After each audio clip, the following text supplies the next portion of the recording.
Dear students, this is your today's worksheet, 4th December 2020, worksheet number 19, class 8th science. ठीक है, तो we will learn about light माने रोशनी, प्रकाश.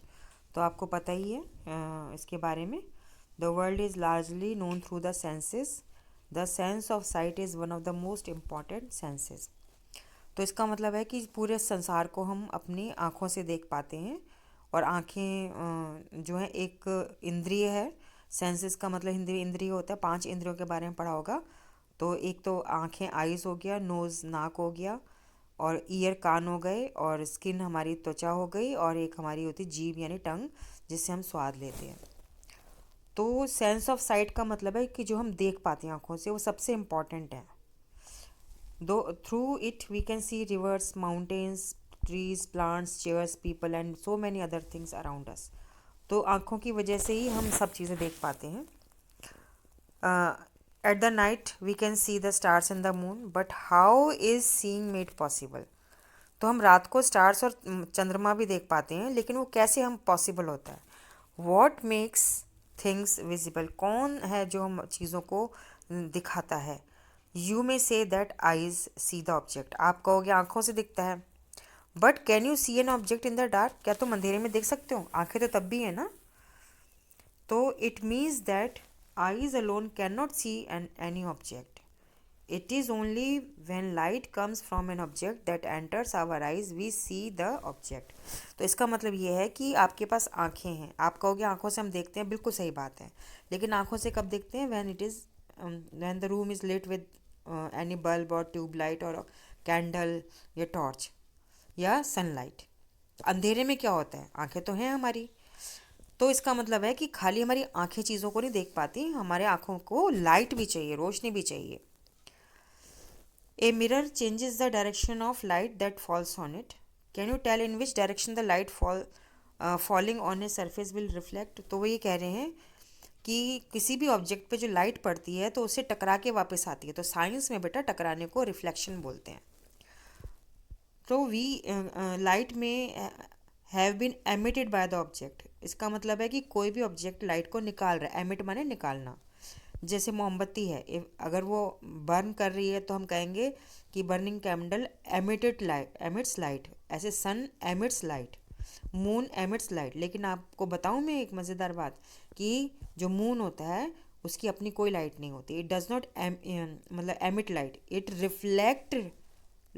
Reflects light from the sun. इसका मतलब है कि अगर सन की लाइट नहीं होगी तो मून जो है चमकेगा नहीं. मून के ऊपर सन की लाइट पड़ती है, सन की लाइट उससे टकरा के, और साइंस में टकराने को क्या बोलते हैं? रिफ्लेक्शन. उसके बाद वो हमारी आइज़ में आती है. इसलिए moon does not emit light, it reflects sun light. So in which light falling on a surface will reflect. वो कह रहे हैं कि किस सरफेस पे लाइट पड़ रही है तो किस डायरेक्शन में वो रिफ्लेक्ट होगी.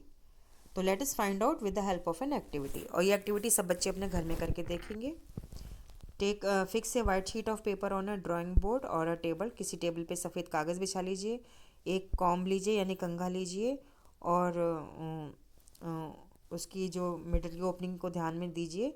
You can use the black paper in for this purpose. तो वो कह रहे हैं कि कंघा जो है उसकी सारे दांतों को ढक दें. सिर्फ 2 दांतों के बीच की जगह जो होती है ना उसको खाली छोड़ दें, और बाकी दांतों पे वो कागज़ लगा दें. और उस जो दांत आपने छोड़ा है ना बीच में जगह, वहाँ से लाइट डालेंगे. देखेंगे ध्यान से, वहाँ से लाइट डालेंगे जिससे कि लाइट की एक पतली सी किरण, किरण माने रे, मिरर के ऊपर पड़े. मिरर को हम आम भाषा में कहते हैं शीशा या आईना, जिसमें हम शक्ल देखते हैं. Hold the comb perpendicular to the sheet of the paper. ऐसे खड़ा करेंगे जैसे ये करा हुआ है. Light from a torch through the opening of the comb from one side. अब एक तरफ से आप टॉर्च से रोशनी डालेंगे तो जो एक छेद खुला हुआ है, बाकी तो आपने ढक दिया ना, एक छेद जो खुला हुआ है उसमें से एक लाइट जाएगी और कहाँ पे पड़ेगी? मिरर के ऊपर. तो आप देखिए कि किस डायरेक्शन में वो टकरा के वापस आती है. With slight adjustment of the torch and the com you will see a ray of light along the paper on the other side of the com. अच्छा, फिर क्या करना है आपने? ये भी एक्टिविटी करके देखिएगा. ये एक ही बात है. उसको टॉर्च को मूव करिएगा कभी राइट कभी लेफ्ट, और देखिएगा कि मिरर के ऊपर जो लाइट पड़ी है वो कैसे चेंज हो रही है. Keep the comb and the torch steady. Place a strip of plane mirror in the path of the light ray. What do you observe, यानी एक प्लेन मिरर, प्लेन मिरर का मतलब है वो शीशा जिसमें आप रोज शक्ल देखते हो तैयार होने के लिए, वो बिल्कुल सीधा वाला शीशा होता है, उसको हम प्लेन मिरर कहते हैं। After striking the mirror the ray of light is reflected in another direction. आप देखोगे कि जिस डायरेक्शन में लाइट गिरी उसके ऊपर, जो टॉर्च की रोशनी गिरी थी उसकी, उससे टकरा के वो दूसरी डायरेक्शन में जाती है। अब हम लाइट के बारे में एक मज़ेदार बात पढ़ेंगे कि जो लाइट हम गिराते हैं उसको हम इंसिडेंस रे कहते हैं। द लाइट रे विच strikes any surface is called incidence रे। और ध्यान दीजिए, इसको इस एरो से दिखाते हैं। एरो देखिए, इसका तीर का निशान देखिए, ये मिरर पे जा रहा है और ये जो तरीका है ये मिरर का है। मिरर मतलब शीशा जिसमें हम शक्ल देखते हैं, दर्पण, उसको ऐसे दिखाते हैं। और इस पे जो लाइट गिर रही है, जिस एरो का निशान देखेंगे आप, इसका ये एरो का निशान देखेंगे, इसको हम इंसिडेंस रे कहते हैं। और जो मिरर के बाद टकरा के वापस आती है, एरो का निशान देखिए, टकरा के वापस आने का निशान है ये वाला, तो वापस आती है, इसको हम रिफ्लेक्टेड रे कहते हैं। The ray which comes back from the surface after reflection is known as reflected ray. जिस पॉइंट पर इंसिडेंट रे और रिफ्लेक्टेड रे होती हैं उस पॉइंट पे एक सीधा 90 डिग्री का एंगल बनाते हैं जिसको हम नॉर्मल कहते हैं। A line making an angle of 90 degree with the object surface of a point where the incidence ray strikes the mirror is known as the normal. यानी जिस पॉइंट पर इंसिडेंट रे टकराई उसी पॉइंट पे 90 degrees का angle बनाएंगे, draw करेंगे, तो उस लाइन को हम नॉर्मल कहेंगे। तो this line is known as the normal of the reflecting surface of that point. Angle of incidence का क्या मतलब हुआ? तो बेटा जो जो भी कोई एंगल मेज़र करते हैं हम प्लेन मिरर में, वो हम नॉर्मल से मेज़र करते हैं। ये जो हमारा नॉर्मल है इससे मेज़र करते हैं। तो ये नॉर्मल से मेज़र करेंगे तो इंसिडेंस रे और नॉर्मल के बीच का जो एंगल होता है उसको हम एंगल आई यानी द एंगल ऑफ इंसिडेंस कहते हैं। The angle between the normal and the incidence रे is called the angle of incidence. अब एंगल ऑफ रिफ्लेक्शन, इसको एंगल आर से दिखाते हैं। जैसे एंगल आई को हमने एंगल आई से दिखाया था, देखेंगे, तो इसको एंगल आर से दिखाएंगे। नॉर्मल और रिफ्लेक्टेड रे दोबारा देखेंगे, इसको मैं चेंज करती हूँ, ठीक है।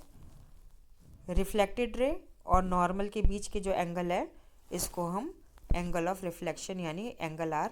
Angle between the normal and the reflected ray is known as the angle of reflection. ठीक है बेटा। Now the question is check yourself. First question is suppose you are in a dark room, can you see object in the room? भाई मुझे तो दिखता नहीं, तो मैं तो नो लिखूंगी। Can you see object outside the room? ये इसमें पता है दो बातें लिखनी पड़ेंगी बेटा, कि suppose you are in a dark room, can you see an object in the room. तो इसमें हम लिखेंगे कि if there is no light in the room then I am not able to see the object, if there is light in the room then I am able to see the object. अब वो कह रहे can you see the object outside the room, इसमें भी दो बातें हो गई। अगर outside if there is light outside the room I will be able to see the object, अगर if there is no light outside the room I will not be able to see the object. क्योंकि explain बोला है ना बेटा, तो इसको आपने पूरा अच्छे से समझाना है। क्वेश्चन 2 है what would happen if you through the light on the mirror along the normal. तो बेटा लाइट की प्रॉपर्टी है कि जिस एंगल पे वो जाएगी उसी एंगल पे वो वापस आएगी। तो ये प्रॉपर्टी है, तो इसमें आप लिखेंगे कि the light will be reflected on the normal. तो क्वेश्चन 2 के आंसर में क्या लिखेंगे? लाइट विल रे will be reflected along the normal itself. ठीक है बेटा, क्योंकि नॉर्मल पे गिरेगी तो नॉर्मल पर ही आएगी। ठीक है, यहाँ से जाएगी तो यहीं से वापस भी आएगी 90 डिग्री पे, ये दिखाना था आपको मुझे। Now question number 3 is label the given diagram of reflection of light. तो बेटा ये एरो देखेंगे आप, ठीक है। तो incident ray, incidence angle, incident ये रिफ्लेक्टेड एंगल ऑफ रिफ्लेक्शन, और ये रिफ्लेक्टेड रे, क्योंकि ये जो काला एरो बना हुआ है इसी से हम देखेंगे। ठीक है बेटा। क्वेश्चन नंबर 4 है what is reflection of light. तो रिफ्लेक्शन ऑफ लाइट के लिए आप देखो अपने, आप लिखो क्या मतलब हुआ कि रिफ्लेक्शन ऑफ लाइट का क्या मतलब हुआ कि when light falls on any surface it comes back. ठीक है, if light is incident on a plane mirror, it reflects, you can see the reflected light. So this process is this incidence या this is known as the reflection of light. इसको अपनी भाषा में समझा के लिखो आप. Question number 5 is, can we see an object if a incident ray of light that strikes its surface is not reflected back? Why?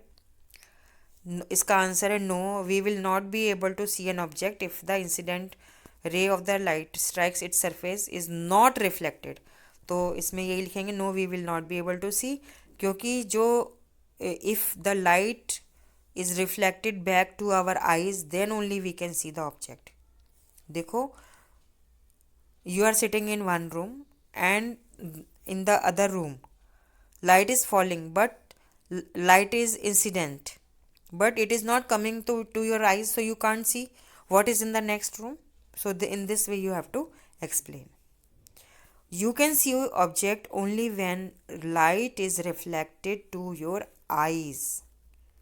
If light is falling on an object, it is reflected back to your eyes, then only I am able to see the light. In this way you have to write the answer.